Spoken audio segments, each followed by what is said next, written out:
Hi, I'm Jozi Tall Chief from the Great Horse District. I'm 3/8 Osage.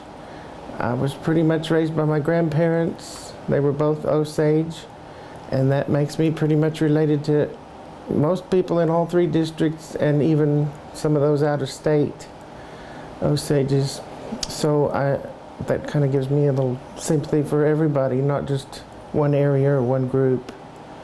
And they instilled in me a love for my people and an obligation to try to serve and help and make a difference. As my name would imply, I come from a long line of leaders, and they kind of instilled in me that I need to try to live up to that name. And I didn't want to, but now I feel that it's necessary for me to at least try.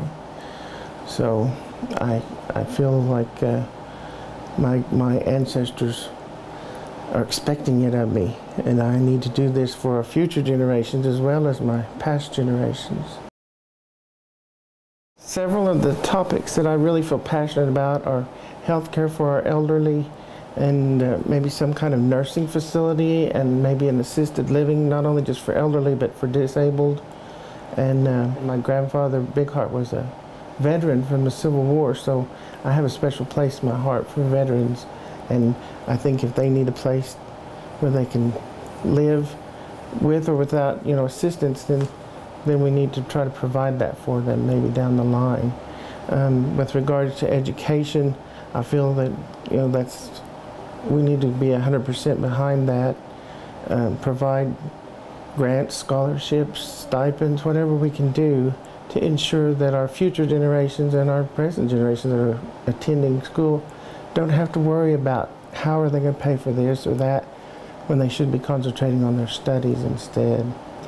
And just as importantly, I believe we need to nurture some kind of industry here besides, the agency and the oil industry. We need to really pass some legislation to try to bring people back, so that our kids don't have to leave here to go find a job. I feel like maybe we could even pull some of our Osages back from out of state if they have some incentive to come here and live here and work here.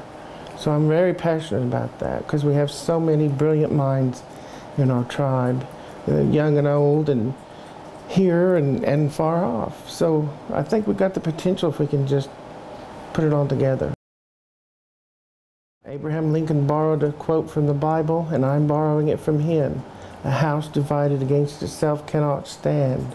And I believe that's true more for us now than ever it was. But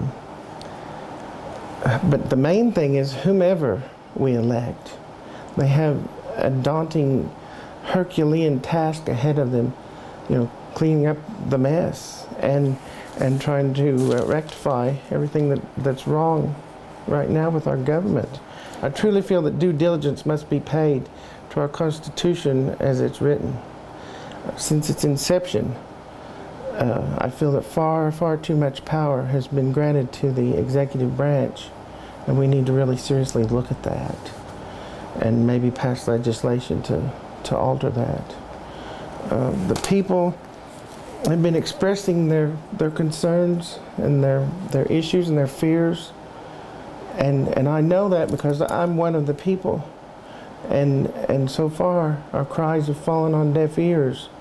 And so it's not a question of the people having a voice. They've had a voice, but they haven't been heard, and that really concerns me. Like I said, I have ideas for legislations and projects that will provide monies to help us become less dependent on and hopefully someday maybe even independent from federal funding, which at present dictates policies regarding our health care and housing, etc. And finally, none of us bring forth progress or change on our own. It takes a team effort, and I just want to humbly ask everyone to help me bring about an Osage Renaissance and lift us up where we were. You know, at one time we were very prestigious and powerful people, and we need to be there again. And I believe with the help and guidance from Makonta and our ancestors that we can find that right path and get back on it.